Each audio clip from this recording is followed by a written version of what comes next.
Hey everybody, I'm Katallina, and today we're here to talk about episode 8 of Failure Frame.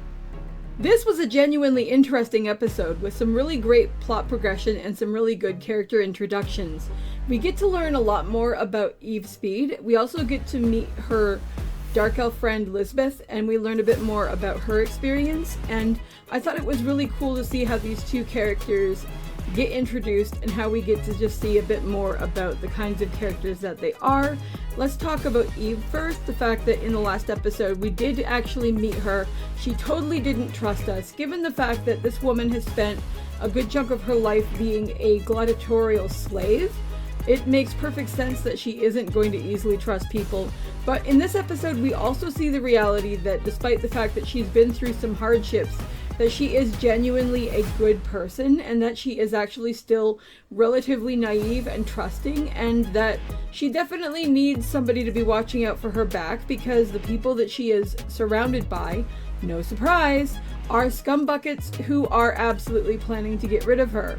In this circumstance, just to be able to actually market her death as a way to start promoting their next champion, because as I said in my last commentary on this show, once somebody who is a slave outlives their usefulness, the common sense approach is to get rid of them. It's disgusting, it's vile, but I mean, come on, we're talking about slavery, it shouldn't exist to begin with. Then we get to actually see her witness the plans that these scumbags have for her and for Lisbeth, and we actually get to see her make a choice and take actions to be able to start trying to prevent these things from happening. And it was very satisfying to see her actually do that, to see her be able to start taking some agency and control over her own life. I love the fact that Toka will help people, but that he also wants to see people help themselves. That while he's totally willing to support somebody, he isn't the kind of character that is just going to take away things from the person and make it so that they end up relying on him solely. I also like the fact that Toka is the kind of character who will let the other character deal with stuff in their own way, and then if he doesn't like what happens, Toka will just take action. And we totally see that here, and I absolutely loved it, and we will so be getting to that because it was my favorite part of the entire episode. It was like, oh, so satisfying. But first, let's talk a bit about Lisbeth, because she was an absolute sweetie, and I definitely want to make sure that she gets at least a little bit of screen time here. I found her absolutely adorable, and her sweet, innocent demeanor is definitely a nice addition to the team overall, because this is a very dark and very grim show with a lot of very complicated things going on. So to see somebody who seems very sweet, very innocent, and very trusting, and who still has much of their faith in humanity intact was really endearing. I mean, don't get me wrong for a second, we absolutely see the reality that this little girl has witnessed and experienced absolutely horrific abuse, and we see that she has some scars from it, especially the reaction to sound, which is something I love the fact that Toka noticed right the fuck away, because of course he did, because this is something he's experienced as well. And it was really cool that they actually are aware of this situation enough that they highlighted that, because that can be such a massive and key thing. I mean, it's not even just with people. If you see an animal who has been abused, a lot of times that'll happen with animals too. So it was really good to see something that important actually be spotlighted and recognized. I also really loved her interactions with Piggy Maru. I thought that was very cute. It was a very short and very simple aspect of one of the later scenes, but it was incredibly endearing.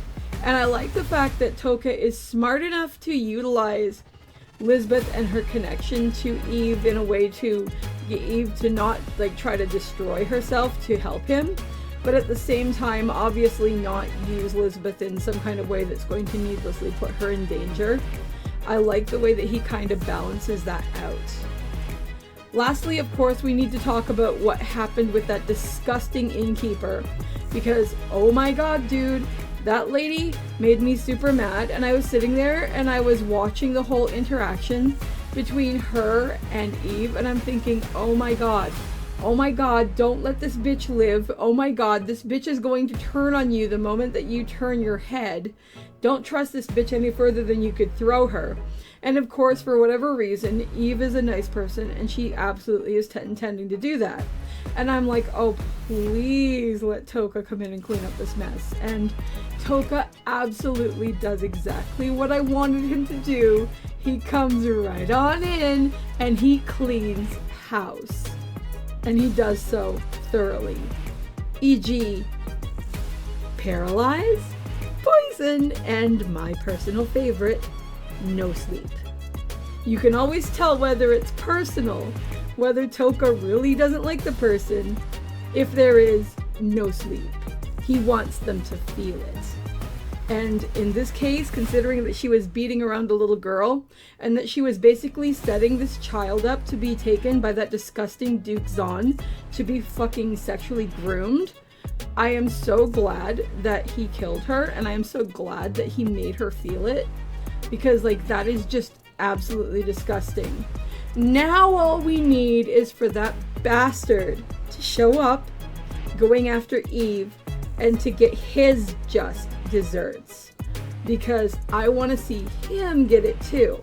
Yes, when it comes to a show like this, I can be a bit vindictive and I can be a bit mean. But I mean, the characters in the show, as I've said in previous discussions that we've had here, are designed specifically to make you hate their guts.